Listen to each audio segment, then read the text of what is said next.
See you the dimpled track that runs all hollow through the wheat? Oh, that was where they hauled the guns that smote King Philip's fleet. See you our little mill that clacks, so busy by the brook? She has ground her corn and paid her tax ever since Doomsday Book. See you the stilly woods of oak and the dread ditch beside? Oh, that was where the Saxons broke on the day that Harold died. See you the windy levels spread about the gates of Rye? Oh, that was where the Northmen fled when Alfred's ships came by. See you our pastures wide and lone, where the red oxen browse? Oh, there was a city thronged and known, ere London boasted a house. And see you after rain the trace of mound and ditch and wall? Oh, that was a legion's camping place when Caesar sailed from Gaul. And see you the marks that show and fade like shadows on the downs? Oh, they're the lines the Flintmen made to guard their wondrous towns. Trackway and camp and city lost, salt marsh where now is corn, old wars, old peace, old arts that cease, and so was England born.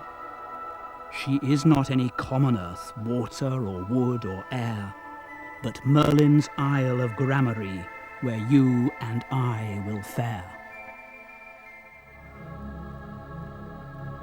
The English countryside is alive with detail, variety, and its own wonder.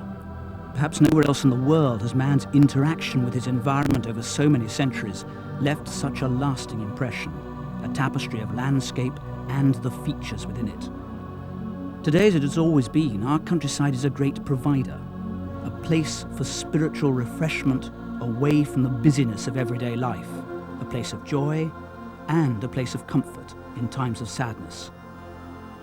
For many, the English countryside is a workplace. For others, it's a place to visit, an old and reliable friend, a place to escape the pressures of life in a town or a city. And yet our countryside is not always a place of harmony. The charm of an autumn ramble, kicking leaves along a wooded lane, or the exhilaration of a wild gallop along a downland track cannot forever hide the conflicts which our countryside faces today. England's landscapes are changing, but change itself is nothing new. Over the centuries, our countryside has continually evolved, never the same from one century to the next. But what is new is the pace of change and the irreversibility of it. Since the end of the Second World War, an area of countryside the combined size of Berkshire, Hertfordshire, Oxfordshire and Greater London has been built on. Every year, an area the size of Bristol is lost to concrete. At present rates of development, a fifth of all England will be developed by the middle of the next century. More and more of our countryside is disappearing under motorways and other new roads to meet our apparently inexhaustible demand for car travel. Each kilometre of motorway takes up to 7.5 hectares of land. But it's not only the land which lays under a new road that's lost. The impact of, say, a motorway with its noise, pollution and lighting can change the environment of a vast tract of countryside. Out-of-town shopping centres have sprung up on major road junctions, so often built on what were once green fields, whilst inner-city shopping areas have declined. 1/5 of the UK's carbon dioxide emissions comes from road transport, which is growing faster than any other industrial sector. Road construction accounts for 43% of all the rock aggregates quarried in England and Wales. Our most beautiful landscapes are being scarred by quarrying, whilst huge piles of colliery and china clay waste lie waiting to be used. Demand for yet more and more land for housing sometimes seems unstoppable. All over the country, projections suggest rapid rates of house building over the next 20 years. The South East remains the centre for housing activity, with some 855,000 new houses planned up to the year 2006. But no part of the country seems safe from increased house building. Over 70% of our countryside is farmed, and it's agriculture which has created some of our loveliest landscapes. And yet, in response to national and European agricultural policy, many farmers have been encouraged into activities leading to the loss of treasured features.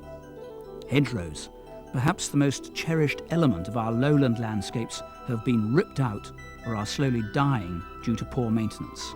And the loss continues, with a fifth of England's hedgerows disappearing between 1984 and 1990.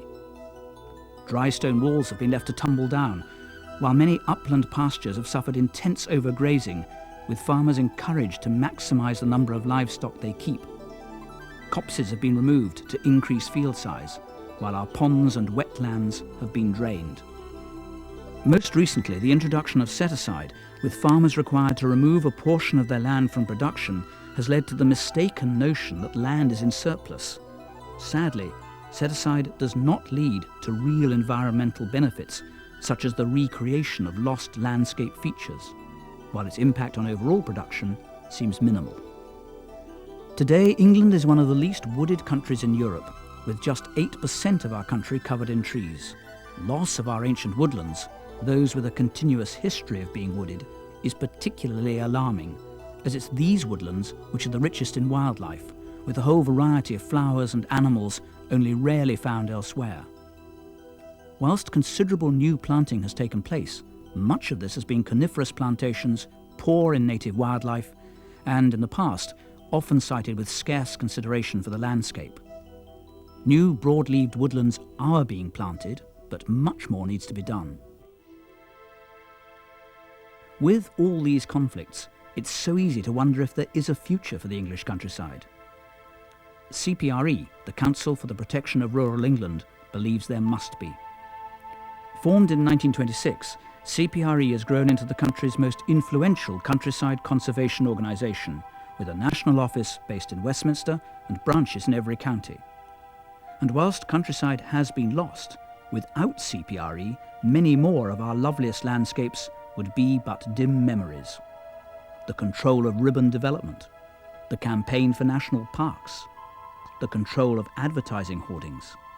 All of these are direct results of CPRE's work, and we are still having real success in defending our countryside from the worst that can be thrown at it.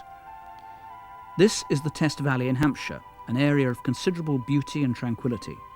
Much of this beauty is the result of traditional farming methods. Recently, CPRE was successful in persuading the Ministry of Agriculture to retain and expand the Test Valley Environmentally Sensitive Area, or ESA.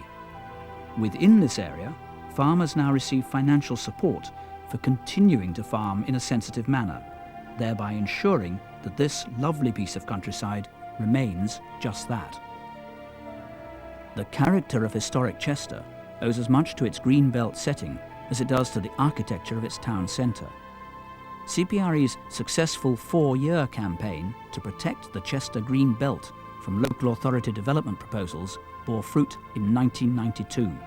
The plans were then rejected, and the government committed itself more widely to using the planning system as a way of moving towards environmentally sustainable development. The Lug Meadows of Hereford have an historic form of management unchanged since the 11th century. A proposed bypass for the city would have cut across this area of national importance and damaged the remaining forest of Hay Woods. A concerted campaign by CPRE has ensured that this damaging route for the bypass has been dropped. I'm Jonathan Dimbleby, President of CPRE, and wherever I go to talk about CPRE's work, I hear how important our countryside is to the lives of so many people. As a charity, CPRE relies overwhelmingly for its income on members' subscriptions and donations.